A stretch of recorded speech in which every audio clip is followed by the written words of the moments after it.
Yo, what is up? We're here back with another predictions, but this time it's going to be for Copa America. Not going to go over too much about what's been happening in the Euro, but it's been crazy. So far every game has been good. No bad games in the Euros. I don't know if I'll make another video for the Euros. Maybe, maybe not. We'll see. But for now, let's just focus on the Copa America. Make some predictions here. Group A, we have Argentina, Canada, Chile, and Peru. Let's talk about Argentina first. Key players, they are. Now, I'm not going to name every player for Argentina. Do they have... I think they have the most balanced team, so I can talk about every player like in every position because I think they have, again, the most balanced team, probably the strongest team right now in Copa America compared to the others. There's a reason why they're the champions. There is a potential chance that I think that they can go back to be back-to-back winners. But I'm just gonna name some key players, just a few from Argentina, because I can go on. It's kind of like with France, right, or England. You're talking about every single individual separately, and it'd be so long. So key players, keepers. I think an important one will definitely be Emiliano Martinez from, what he did. As much as I don't like the guy, he did pretty good stuff in the World Cup. So if it wasn't for him, I mean, that last block could have been one of those last blocks. Could have been the one with one-on-one with what was his name, Turam, I think, or Kolomoani. I think it was Turam, but you know which one it is. That one could have changed. That save changed everything. So big key player for Argentina. They're the keeper himself. As for midfielders, I think Alexis McAllister is going to be the most one to look out for. Again, obviously they have other midfielders who could be game changers, but I just think he's the one to keep an eye on as far as for the midfielders and attackers. They have two veteran players, a lot of experience, Messi and Di Maria, and then Di Maria, this is going to be his he's already announced at his last tournament. Messi hasn't announced any of that, so I think Messi's going to aim to go for the World Cup in 2026. But Di Maria, this will be his last tournament. As for young prospects to keep an eye out who could come out on the bench or even start sometimes and make an impact is going to be Julian Alvarez and Alejandro Garnacho. So those are, I think, the most important players for Argentina that I would say could make a difference in every game for them. They won all their friendlies that they've had. So the only team that looked like they were, kind of, struggling with, or it was pretty close, was with Ecuador. But Ecuador is this is a pretty strong Ecuador team. So excited to see them in this tournament. But they won all their friendlies, and that was in Chicago. Chicago.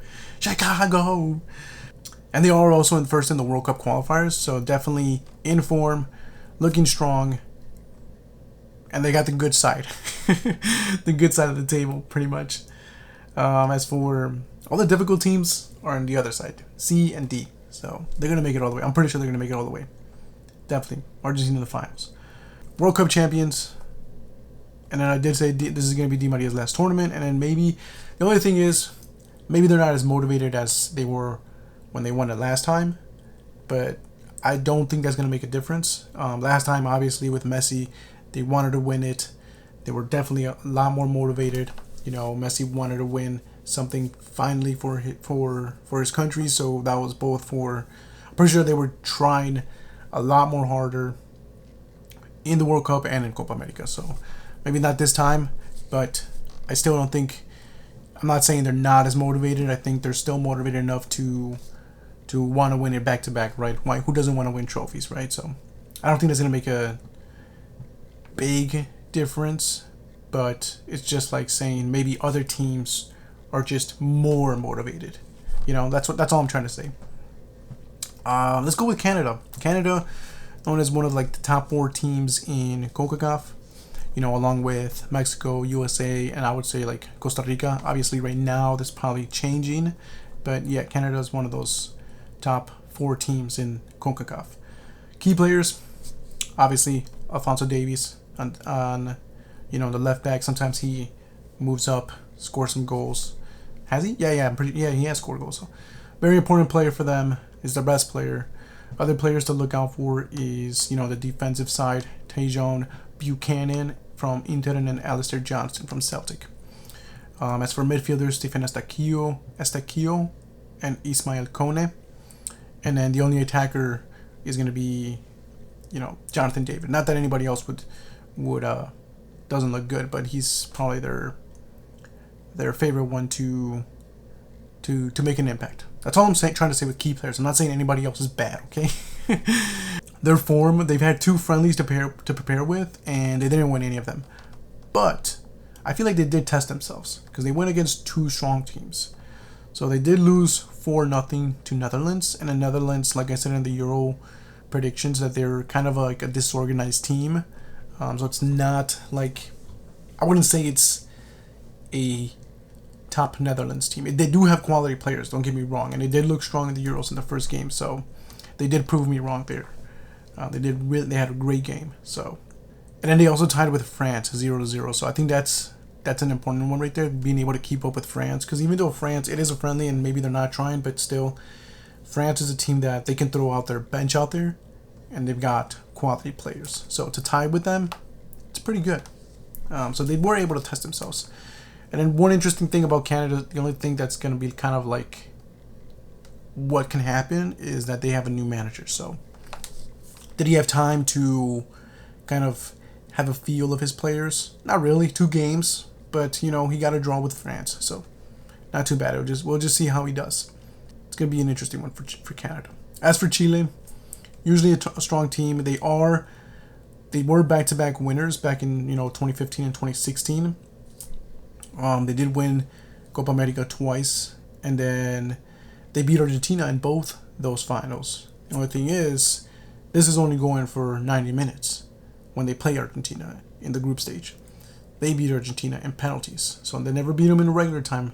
They had to beat them in penalties, which is penalties is like a 50-50 game, right? As for their form, they've only got 1 win in the World Cup qualifiers, and in their recent friendlies, they did beat Albania, but they lost to France. So they beat an easy team, but Albania's been lit in the Euros, so who's to say that wasn't an easy victory, right? And then France is a strong team. So key players for Chile, defenders Guillermo Maripan and Paulo Diaz. As for the midfielders, Marcelino Nunez from Norwich, and also Dario Osorio. And then they do have, their veteran player, Alexis Sanchez. He's not, in his prime, but he does have that experience. So we'll see how they use him and then how he performs. But they do have Ben Brereton Diaz from Sheffield United as another attacking option, basically. So got some players, young players coming up for them. So we'll see how they do in Chile if they do play them. But I think overall Chile should be able to manage in this group. So they should be able to get out. Because the last team is Peru. And they are last in the World Cup qualifiers. And I don't think, they won all their friendlies, but I don't think they got tested in them really as much as they did as Chile or even Canada. Canada tested themselves pretty much. But Peru, I don't feel like they did. So they didn't lose any of their friendlies. They beat Nicaragua, Dominican Republic, and El Salvador. So not much of a challenge there. And then they did tie with Paraguay, we'll talk about them a little bit later, but Paraguay, all I can say is they're not a strong Paraguay team either. So they are also kind of like them, not in form. So, but key players for Peru, you got Marcos Lopez and Olivier Sone, some young players, some defenders there. And then they do have Luis Advincula from Boca Juniors. Interesting thing about their attacker is Jose Paulo Guerrero. He is in the run to be the top scorer in the competition. So pretty sure they're going to be playing him and then seeing if he can get that record. Who else is running right behind him? Lionel Messi. So he could catch up to him. But I think he's 40 years old, so that'll be interesting if they do play him. We'll see. But as for this group, let's set it up right now. Obviously, I think the easy one to choose for number 1 is Argentina. Oh, you got to drag it. Okay. And then I do think, even though Chile is not, the strong Chile that they they usually are. I do think they will pull up in second. They will finish in second. And then Canada will. Oh, look at that! That was perfect. Canada will take third, and then Peru will fall short and come in fourth. But we'll see. Maybe they can prove me wrong. Moving on to Group B, we have Ecuador, Jamaica, Mexico, and Venezuela. This, I think, is like the easiest team in the whole, in the whole tournament. But I think it's the hardest one as well, if that makes sense. I think it's the one that's like you don't know what's gonna happen. Anything can happen in this group as far as the teams are in. Because all the other groups, you can kind of have the feel of who's gonna come out on top and who most likely will come out on second and move on. But this one, I feel like it's anybody's game. And yes, Mexico is there, so that is the one that we're going to be paying attention to the most. Alright, now that Anna joined us, we can continue. Alright, Group B, let's talk with Ecuador. Ecuador, I think these are honestly, it's a strong team. It's not a weak team. It's probably the most exciting I've seen. I don't know. Maybe back in 2006, Ecuador was pretty okay as well. So they did beat Uruguay in the World Cup qualifiers, and they've only lost to Argentina in those qualifiers. So they're looking pretty good in the World Cup qualifiers. The only thing is that they will be missing Estupiñán, who I think is their best player right now. But they do have other young players who are looking very exciting. Those players include their goalkeeper, Moises Ramirez, but I don't think they're going to play him. I think they'll play a more experienced keeper, but we'll see. We'll keep an eye on that. But I think he's going to be like the backup keeper. But he is one of those players that I'm saying, watch out for in the future.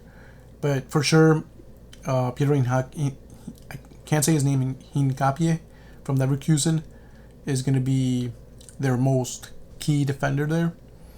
And then they do have William Pacho from Frankfurt and then Joel Ordonez from Bruges that are also pretty exciting. But we'll see if they play them as well, because those are also young players.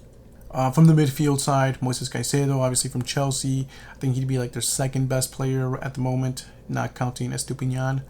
But they do also have Kendry Baez. That's another exciting young prospect. Don't know if he's going to get playing time, but he is on the squad. And then they do have, in the attacking side, Jeremy Sarmiento from Brighton, who is looking pretty exciting as well. We'll see if they do play any of their young players. Sometimes what I see is teams would rather play like the players with experience more, unless it's somebody like Hincapie and Moises Caicedo, right? But yeah, those are just a couple players to keep an eye out for from the Ecuador side. Jamaica's going to be interesting to see, because I don't know, they got players on their squad list named, but I don't know if they're going to be playing that, because one of them for sure is Leon Bailey. I think they've had some beef with each other. Leon Bailey got, suspended for, I think, breaking curfew, and then he kind of decided not to, he said he wouldn't play for he doesn't need to play for the national team in order to, prove his worth or something like that. Something in those lines. So it was kind of like a Carlos Vela type of thing with Mexico and stuff. So we'll see. But he was on the list, so we'll see. They were third place in the CONCACAF Nations League, but they are, like I said, looking a little bit weaker if Andre Blake and then Bailey missing. Because I think Andre Blake he was on the list, but I think he was injured, right? So we'll see. We'll see if he plays. He's the goalkeeper. I do have him under there as a key player if he does play. Same with Leon Bailey for midfielders. And then as for their attacking side, I think all they have is Demarai Gray and Bobby Reed from Fulham, and then Mikel Antonio as as an experienced player out there. He plays for West Ham, so he should be playing. But we'll see how Jamaica does. Like I said, if Leon Bailey, especially Leon Bailey, I think Leon Bailey was their best player. So, all right, now let's move on with Mexico. Let's see, they are the CONCACAF champions, but they do have a slight dip in form. It's not too bad, but it's not so great either. They're kind of in the middle. You kind of question the things they do. You know what I mean? So they're not the best. They did lose the Nations League finals, like once again to the U.S. 2-0. That's 3 times they lost to them. USA getting the three-peat. And then they barely did beat Bolivia in the recent friendlies, 1-0. That should have been a game that they win, at least 3-something, 3-1, 3-0. I don't know, 3 goals, And then they did get destroyed by Uruguay 4-0, which, Uruguay is a strong team. I think they're one of the favorites to take Copa America as well. And then people thought that, they were going to get destroyed by Brazil as well. But they ended up, almost tying that game. And they lost in the last couple of minutes, 3-2. They conceded a last-minute goal from a child, right? There's those kind of performances, right? But, some key players for them. I'm not too sure if he's going to play. If he does, could be good, it would probably be best if he did. So Luis Malagón from America. They decided to kind of like move away from like some veteran players, Ochoa and Chucky Lozano. So it's going to be interesting to see how that goes. Apparently he did get injured in the the thrashing game with Uruguay, and he didn't play in against Brazil. Came out that he was injured, and he's technically also listed. It's kind of like with Jamaica where he's listed in the squad, but then when I check on a different squad list, he's not on it. So one says he is, the other says he's not. Don't know which one to go with, but so it depends if he's there or not. But other defenders for them that could be key players are Israel Reyes, Johan Vasquez, and Cesar Montes. A couple of if they do play, sometimes the coach decides to go a different route and play different players, but those are probably the ones I would play. But we'll see. Same with the midfields. For sure Edson Alvarez is going to play, so he'll be definitely one of the key players for them, like a guaranteed key player. Another good one would be Cesar Huerta, and then ones that might not play, but or to keep an eye out, are Luis Chavez who plays in Dinamo Moscow, and Eric Sanchez from Pachuca. As for attackers, they do have options. They got probably my favorite one at the moment, Santiago Jimenez from Feyenoord, and then there's also Julian Quinones and Roberto Alvarado, but we'll see how they decide to go with, but Venezuela, who is kind of like a mid team, like not that they're not strong, but they are pretty, I think all South American teams are pretty strong. So including this one, this could be, again, this group can go one way or the other, and this is one of the teams that can be that wild card. They didn't have any friendlies, so that's going to be interesting to see that they didn't prepare for the tournament, how their form will be. You can't really tell on their form.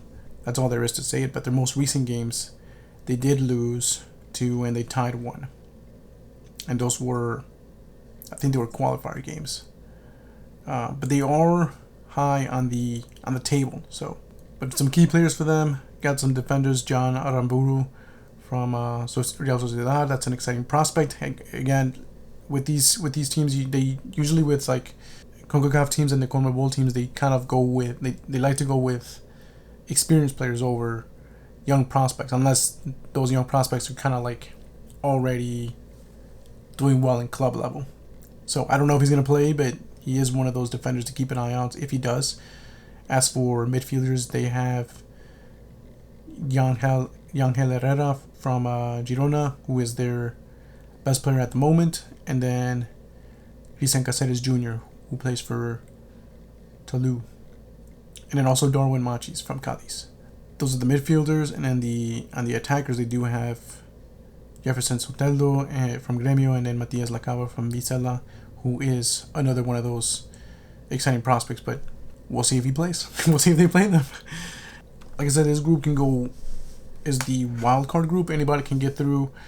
Well, I think Jamaica being the not a strong Jamaican team, and then missing what I would say their best player, that will be a huge factor, and I think they're going to come in fourth.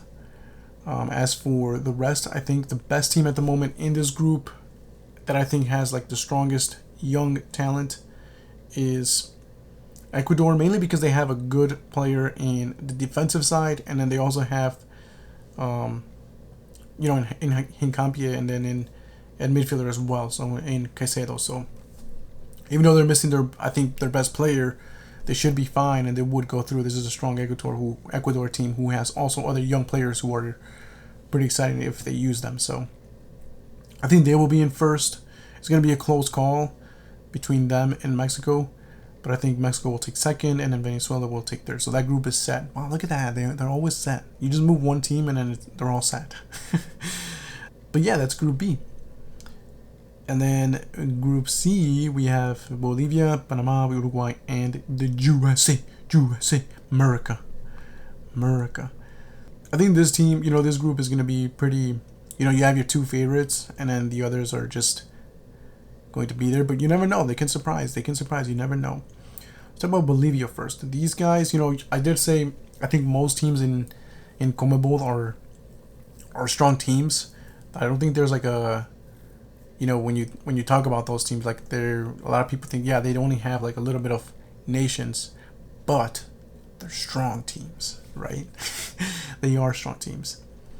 But I think Bolivia is for sure the weakest one of the side, and I think they're the ones who, the others could be, they're always contenders, and I think Bolivia is just there. They're just there because they're there, but you can't count them out because technically they have won this cup, so they did win it twice, so don't count them out.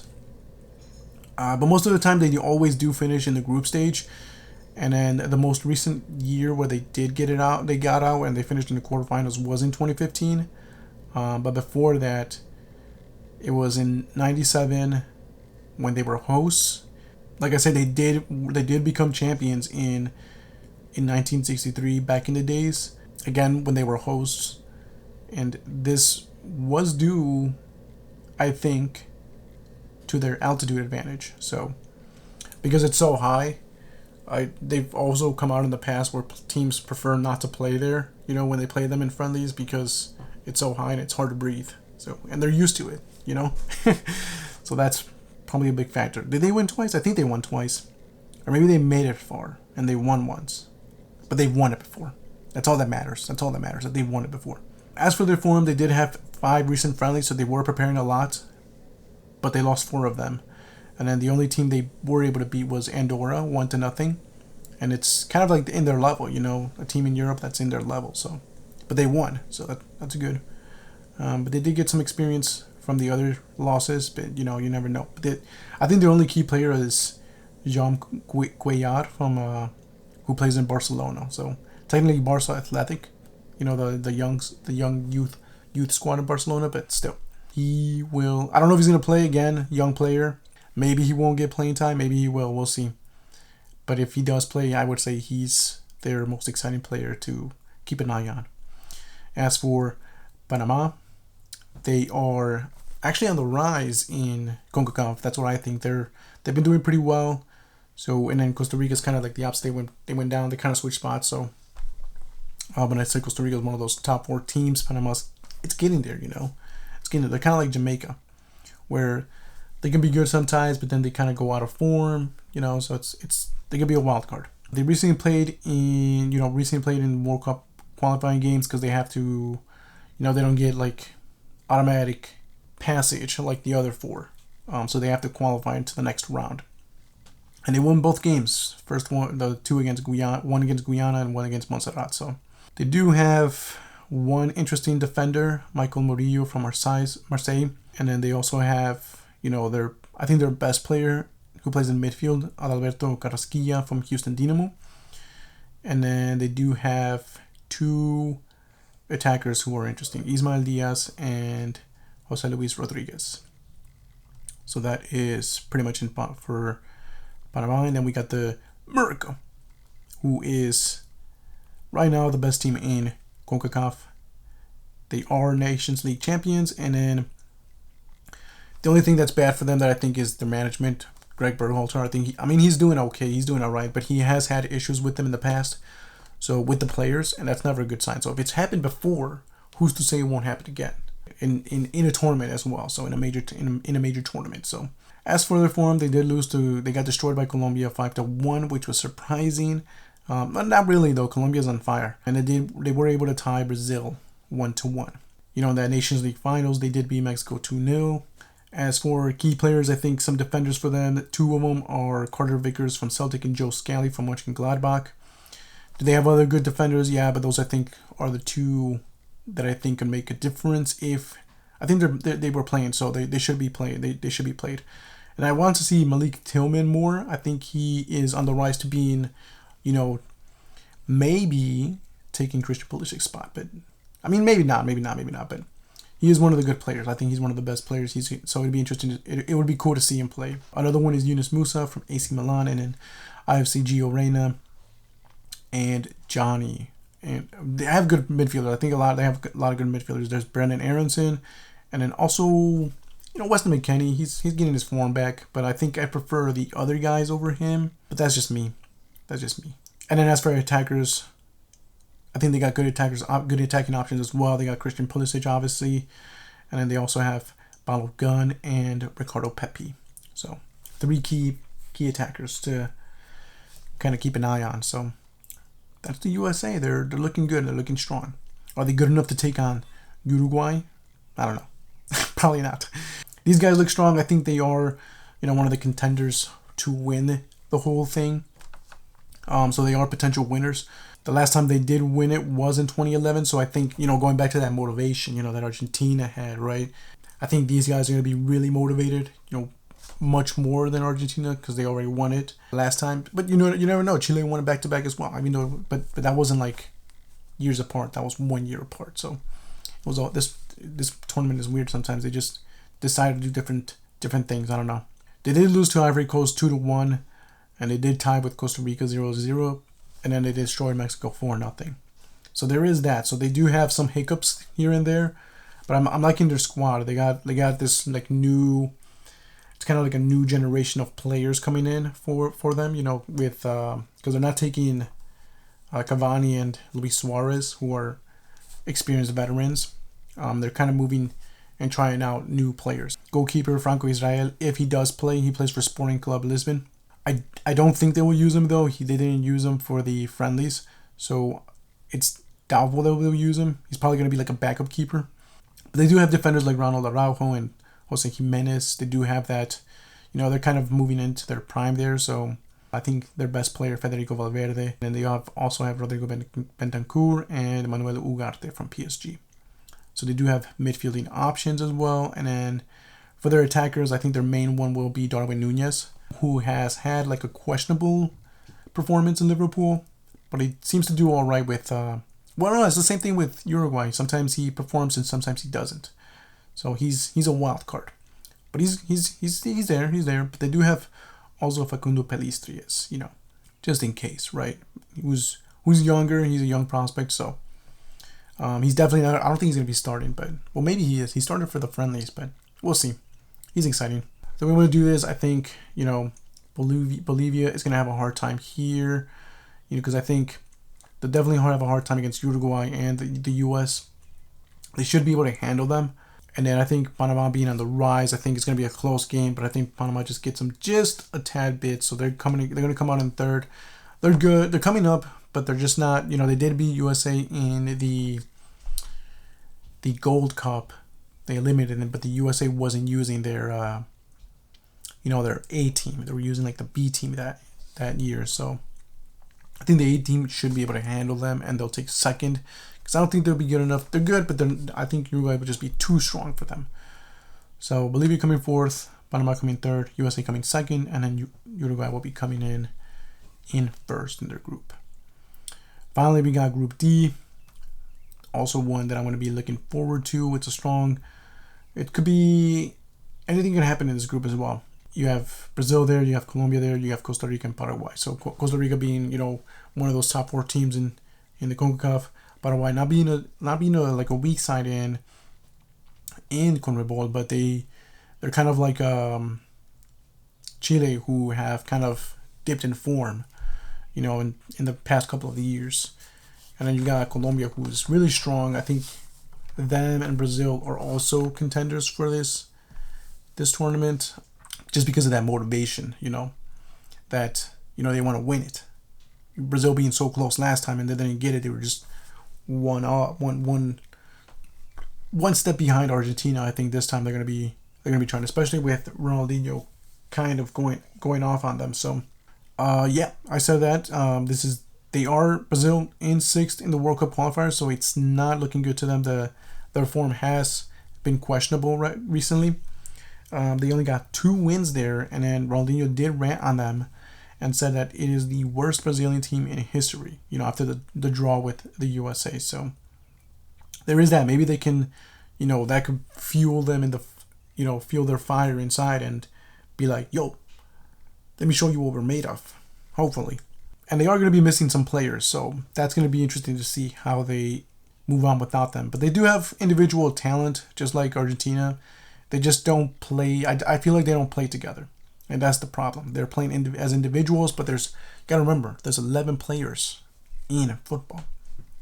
So players that will be missing are Neymar, Ederson, and Casemiro. Experienced players there. They will be having Alisson Becker there, so it is he was injured at the time, but early. But it's good that he just came back just in time. So as for defenders, they do have, they have Militao, Marquinhos, they have Gabriel from Arsenal, they have Bremer from Juventus. They do have young options as Lucas Beraldo and Jan Couto, but we'll see how they decide to play.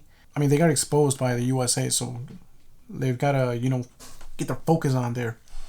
As for midfielders, I think this is the one where they're missing a little bit. Brazil is known for, a lot of their playmakers, and I just feel like they don't have one. The only one I'm choosing that could be a key player for them is Bruno Guimaraes.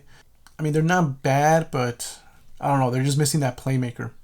As for attackers, I think this is where they should be okay in, but we saw in the USA game that they were still being stopped. So we'll see how they do. But they do have Vinny Jr., they do have Endrick, the young player that got that last minute goal on Mexico, and they do have options like Rodrigo. They do have Gabriel Martinelli and those and Savio as well. Those as wingers. So I mean, a lot of them are wingers. I think Vinny Jr. is a winger. I think Rodrigo is considered a winger. I think Gabriel Martinelli is considered a winger, and Savio is also considered a winger. So I feel like they're also missing like that striker, right? So they're missing things, but we'll see how they can work itself out. I mean, Madrid was able to do it, so why not them, right? And they do have those 2 players that play in Madrid. We'll see how Brazil does. Out of form. I think they're out of form. Maybe the motivation, with Ronaldinho calling them out, can push them.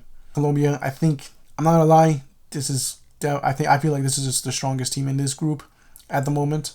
Why? Because they have a 22-match unbeaten streak. I mean, they surpassed Undertaker's WrestleMania 21-0, right? They just beat it by 122-0 right now. So, and then I think it's going to go higher in this, going into this tournament. So it's crazy. They're doing really good. I think they probably got pissed off when they didn't qualify in the World Cup, and I think that's what caused this earthquake right here for Colombia. But they are also the only team in the World Cup qualifiers with 0 losses. So that's crazy. They're on fire, dude. They're just on fire. They also recently just beat Spain 1-0. Like I said, they did demolish the USA 5-1, who is the best team in CONCACAF at the moment. And they also did beat Brazil not that long ago for the qualifiers 2-1. Some key players for Colombia that is exciting. This is a Colombia that's kind of got like this shift as well of young players as well. So you got defenders like Daniel Munoz from Crystal Palace, John Lugumi from Bologna, and then Davinson Sanchez from Galatasaray. As for midfielders, I think the one that's really exciting as well is Jefferson Lerma from Crystal Palace. And then they do have Luis Diaz from Liverpool on the attack. But even if they don't, if they need to shift things around, they do have Luis Sinisterra from Leeds United, who's also exciting. And then John Duran, Jasper Asprilla, who is an exciting prospect here. But who knows what they're going to play him with, because they have the other 3 as options. But if he does, that's someone to look out for. So Colombia looking very strong. Like I said, potential winners, candidates. Then we got Costa Rica, who is kind of like Canada. They're kind of, was it Canada? No, they're like so they should be top 4 teams in the CONCACAF, but they're not Canada. No. It was, I think I was thinking of like you know what I was thinking? I was thinking of Paraguay. They're kind of like also dipping in form. Main reason is I think because they are going to be missing Keylor Navas. They don't have him anymore, and he was their best player, the goalkeeper. Like the keeper was the best player. He did announce that he was retiring from international duty just when this tournament was coming on. So that's gonna be a huge loss for them. In past competitions, they did, they've conceded lots of goals, both in the Gold Cup. I kept on seeing games where they were losing like 3-0, 3-1. I feel like their form is in bad shape, and also in the Nations League, and then in the World Cup, they got eliminated right away. They had a bad performance, and that was with Keylor Navas. So even if he was playing, I don't know, maybe they just weren't going to be in form. But they did win both recent World Cup qualifying games, so that is a good sign. Only thing is they were against weak sides, so they beat St. Kitts and Nevis and Granada. So I mean, it's a good sign that they're winning. They won 2 games, but on the midfield side, they do have Brandon Aguilera from Nottingham Forest, and then Josimar Alcocer from Westerlo. And then on the attackers, I think the one that is gonna probably be the most key player for them is gonna be Manfred Ugalde from Spartak Moscow. They do have Kenneth Vargas as young backup attacker. So as for Paraguay, this is what I was thinking. They're kind of like Chile, who is out of form. They should be considered a strong team, but they're out of form. So they only have 1 win in the World Cup qualifiers, and then a lot of their matches they tend to finish with a scoreline of 1-0, whether they're winning or they're losing. So it's always close games for them. And at the moment, they are lacking like a striker, somebody who can score goals for them. So they are looking like they're going to be counting on being a defensive team. Key player for them on the defensive side is going to be Omar Alderete from Getafe, 2 midfielders, Julio Enciso from Brighton, and then Ramon Sosa from Talleres. And then we'll see if Miguel Almiron is back in form, like if he can do something for them on the attacking side. They do have Kaku from Al Ain, who plays in I think that's Saudi Arabia. The main 2 players that they're gonna depend on is gonna be Miguel Almiron and then Julio Enciso from Brighton. So 1 in attack and 1 in midfield. Get that team moving around. Gonna be a close one for sure. I feel like it because you can't count out Paraguay and Costa Rica. One time Costa Rica did surprise everybody in the World Cup. They were in the group of death, and then out of nowhere they turned around. They beat, who was it? I think it was like England, Germany, and Portugal or something like that. They ended up coming in first, or was it Spain? I don't know, but it was 3 top strong teams, and they ended up coming up first. So can't count them out. They can surprise, okay? But I feel like Paraguay is just going to be too strong for them, and they're going to come out in third. And I think this group is going to be come in between Brazil and Colombia. I just think that I think this is going to be the group where it's not going to be. I think this is a group that's going to come out just like Group B, where it can come out first and second can come out with the same points, but it's going to be depending on the goal difference. So I think Brazil and Colombia will tie in their game, so no one's going to get the better of the other, the best of the other. But I think Brazil will have a higher goal difference than Colombia, and they'll come out in first, and Colombia will come out in second. But they will remain undefeated. So I think it's going to be Costa Rica in fourth, Paraguay in third, Colombia in second, and then Brazil in first. So let's move on now. We're going to get a little bit quicker here. First match will be Argentina versus Mexico. First team that comes out in first, and then the team that comes out in second, which is possibly a game that I can go watch it in Texas. And then this is a game that we always hate to come out to, because Argentina always gets the better out of Mexico. It's not a strong Mexico side, so definitely I think it's going to be a predictable game right here. I think Argentina is going to come out on top mainly because they're always there to make us suffer. Us, Mexico, us the Mexicans, make us suffer all the time. Whether it's the World Cup or if we meet up in the Copa America. Group B is going to be, I think it's going to be a close game. It's going to be a tough game. I just think that Chile is just a little bit out of form right now. It's not the strong Chile that we saw back in 2015 and 2016 with, when Alexis Sanchez was in his prime. And in Ecuador right now with their young players, I think they're just going to get the better out of them. And they're actually going to come out and go into the semifinals there. In Uruguay and Colombia, I think this one, tough game as well. It's going to be a good one. You have a strong Uruguay team who looks really strong. They got young players and a mixture of young players and some players that are a little bit more experienced. So it's a good blend of players. And then Colombia, who is pissed off right now that they didn't make it to the World Cup. They have a lot. They also have. It's pretty even. It's kind of like the same teams playing each other. It's just who's going to get better at the who. I think what's going to take advantage of here is going to be Colombia being like Undertaker, and they won't want to lose. So I think this could be a close game. It could go to extra time maybe. I think Colombia gets the better of them, so they're going to be going through. Brazil versus the USA. This is going to be a good one too. It's a rematch. That friendly. They tied. Could end up drawing again. I feel maybe Brazil is going to actually try harder. Then they're going to give the USA a little bit more of a harder time. And then if it does end up going to like extra time or penalties, I just think Brazil can last a little bit longer than they can, and they will get the better out of them. So Brazil goes up to the semifinals. Going on to the semifinals, we got Argentina versus Ecuador. Obviously, I'm going to be rooting for Ecuador because Argentina limited Mexico. And, maybe Ecuador can surprise them. You never know. I mean, I hope, Ecuador wins, but I just feel like Argentina is going to be a stronger team. They're, like I said earlier, they have a overall better team of players, even though I didn't name a lot of key players. Like, I just named a few key players, but I think they just have a lot more quality players than Ecuador. I think they go through into the finals. Colombia, Brazil, this could be not an easy match. It could be a close game as well. Colombia looking really strong, undefeated. Their undefeated streak continues. This is the rematch of the group stage match, of the first group stage match. That one obviously didn't go into extra time. It just ended in the full 90. It was a close match already. They know each other. I want to say Brazil. I do. I really do. I want to see Brazil go all the way into the finals. Low key, I think Colombia continues that winning streak and they will go into the finals. I think Brazil's going to mess up just kind of like they did in the World Cup where they thought they were winning. Something happens. They get tied. And then maybe they score penalties and Colombia wins in penalties. I don't know. Obviously, I'm not going on biased decisions here because if I were, I'd say Brazil wins it all. So the finals, here we go. Let's do the bronze final, Ecuador and Brazil for third place. Even though I do think Ecuador has exciting players, I think Brazil does get the better out of them on this one. They will get third place.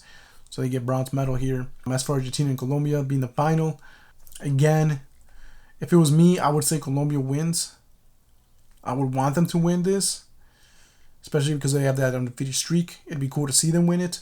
But I just think Argentina is, I said in the beginning, I think they just have those too many quality players right now. I think they are really strong. They are number one in the world. I think that continues, and I think they win back-to-back. So I think we're going to see a back-to-back win from Argentina and Messi. So it is what it is. That's it. Argentina are champions once again. It would be a sad day. Obviously, I would say I want Brazil to win it all. So they are the favorites. For me, they are the favorites to win it. I want them to win it. If not them, maybe Colombia, being a second. And then a third would be Uruguay. I don't want Argentina to win it. I just don't. But I see them winning it. I do see them winning it. So that's my thoughts. That's my predictions. There you go. We'll see what happens. Maybe I'll continue it. We are gonna stay tuned for more. I'm not gonna stop playing the Blaster Master games. So stay tuned for more. Finishing that game. I am gonna beat it. I'm so close. So I will continue that. I know I stopped for these tournaments. They're just big tournaments for both the Euros and the Copa America. The grading video is pretty much almost complete. I'm just gonna finalize it, and then I should be starting up FIFA Season 2 with Portsmouth very soon. So awesome, sweet. Stay tuned for more content. There's a lot of stuff that I'm working on, and I'll see you para la próxima. Peace.